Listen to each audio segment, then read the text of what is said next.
Alors on retrouve votre complice Arthur Vernon, Flore Chéry, avec qui vous avez à la fois créé ce site mysweetfantasy.com et puis avec qui vous travaillez à ce bar à fantasmes parisien, le Sweet Paradise, n'est-ce pas Flore? Bonjour. Exactement, bonjour Arthur, bonjour Brigitte. Bonjour Flore. Et donc je vais vous parler de la taille du pénis. Encore, ben oui, qui serait cette fois-ci en augmentation. C'est la dernière étude qui fait trembler toutes les rédactions sexo. Cette taille du pénis masculin en érection, elle serait donc en augmentation sur 3 décennies. Elle est passée de 12,2 cm à 15,2 cm. C'est pas rien. Et c'est pas rien, c'est une étude plutôt sérieuse parue dans le Journal of Math. Parce que 2,5 cm, ça fait presque 1 cm tous les 10 ans, quoi. C'est ça, on gagne Oh là là, mais qu'est-ce que ça va être dans 50 ans? Il y a une chute des glaces, et une fonte des glaces, et il y a une augmentation pénienne en même temps. Donc ça, c'est une étude plutôt sérieuse, elle est parue dans le Journal of Men's Health fin 2022. Les chercheurs expliquent leur méthodologie, ils ont croisé les données recueillies sur plusieurs bases de données dans le monde, notamment PubMed, le plus grand moteur de recherche d'études biologiques et médicales internationales, mais aussi Embase et Cochrane Library, 2 autres grandes bases de données dans la biomédecine. Ils ont retiré les données qui avaient été mesurées suite à une opération chirurgicale ou celles qui avaient été le fruit de l'automesure, parce qu'on connaît les hommes, quand il s'agit de faire du déclaratif, ça s'arrange très facilement avec la réalité. Et c'est au final 55 000 pénis d'hommes mesurés entre 1992 et 2021 à travers le monde qui ont permis de servir la science. 55 000 bits, ça fait beaucoup, donc même avec beaucoup de bonne volonté, on comprend bien qu'on ne peut pas y arriver tout seul et qu'on se serve d'une grande base de données. Ce que l'on savait déjà un peu et que l'étude confirme au passage, c'est que la taille moyenne du pénis varie en fonction des régions du monde. Un peu plus grande en Afrique subsaharienne, un peu plus petite en Asie de l'Est, et nous en Europe, on est à peu près dans la moyenne. Mais le plus surprenant dans cette histoire n'est pas là. 3 données ont été récoltées: la taille du sexe flasque, la taille du sexe au repos mais étiré, et la taille du sexe en érection. Et c'est là que c'est fou. C'est peut-être cette taille-là qui compte, vous croyez pas, Flore Chéry? Eh bien oui, mais c'est cette taille-là qui compte, et ça se voit dans les chiffres, parce que la taille du sexe flasque et la taille du sexe étiré n'ont pas changé pendant les 3 décennies, pendant 30 ans.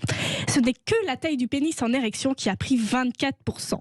Une vraie inflation, donc, pire que le sac de riz chez Leclerc, qui ne servirait donc qu'à la pénétration et donc peut-être au plaisir de madame. L'étude reste cependant très sceptique sur les raisons de l'augmentation. Ce ne serait pas d'ailleurs une très bonne nouvelle. Les chercheurs évoquent leurs pistes les plus crédibles, comme les perturbateurs endocriniens, l'exposition aux produits chimiques, la sédentarité ou encore l'obésité. Il confirme que tout ce qui touche à la modification rapide de notre système reproducteur peut être dangereux. C'est un système déjà très complexe et fragile, de plus en plus impacté par la perte de la qualité du sperme et par des maladies féminines en progression comme l'endométriose. Alors une taille de pénis en augmentation, une bonne nouvelle qui en cache plutôt une mauvaise. Oui, ça voudrait dire que comme c'est plus compliqué de se reproduire, il faut que la taille du sexe augmente pour que les spermatozoïdes soient envoyés plus profondément. Enfin, je sais pas, j'essaye de comprendre qu'est-ce que ça... parce que là, ils nous disent que c'est peut-être dû aux problèmes écologiques, finalement. Bien sûr.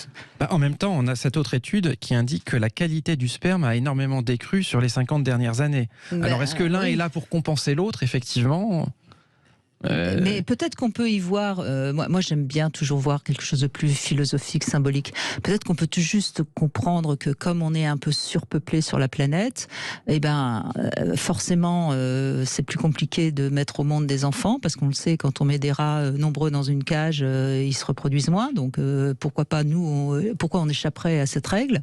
Et puis après, puisque c'est plus la peine de se reproduire, pour que la sexualité continue, il faut un sexe un peu plus long pour qu'on ait du plaisir. Enfin, je sais pas, ça pourrait être une analyse. Donc votre théorie, c'est le plaisir féminin, et masculin. Parce non, mais attendez, mais pourquoi pas mais je veux dire, c'est pas totalement abruti ce que je raconte. Mais pas du tout. Et d'autant plus si on est dans un concept darwinien de sélection naturelle qui tendrait à penser que justement les hommes qui avaient un plus gros pénis se sont plus facilement reproduits que les autres et ont donc transmis ce patrimoine génétique à leur descendance. Absolument. Ce qui fait que ceux qui avaient des petits pénis, malheureusement, ont été éliminés par Darwin. Il y a quand même pas mal d'Asiatiques. Oui, donc il est d'autant plus nécessaire d'avoir un long pénis aujourd'hui qu'avant. En tout cas, oui. Bah oui, puisque... pour résister à cette sélection naturelle qui serait d'autant plus difficile. Bon, écoutez, en tout cas, moi je trouve ça quand même assez surprenant parce que 24%, c'est énorme. Hein. Donc, si vous avez une idée, vous qui nous écoutez sur Sud Radio, ou si vous avez des renseignements, on va mener notre enquête. Hein, voilà, je crois que ça va intéresser profondément tous les auditeurs qui nous écoutent. Donc, si vous avez une idée, vous nous appelez 0826 300 300. On est prêt à entendre votre raisonnement, votre conclusion. Merci Flore Chéri, en tout cas, bravo de nous avoir révélé cette enquête qui intéresse évidemment tout le monde.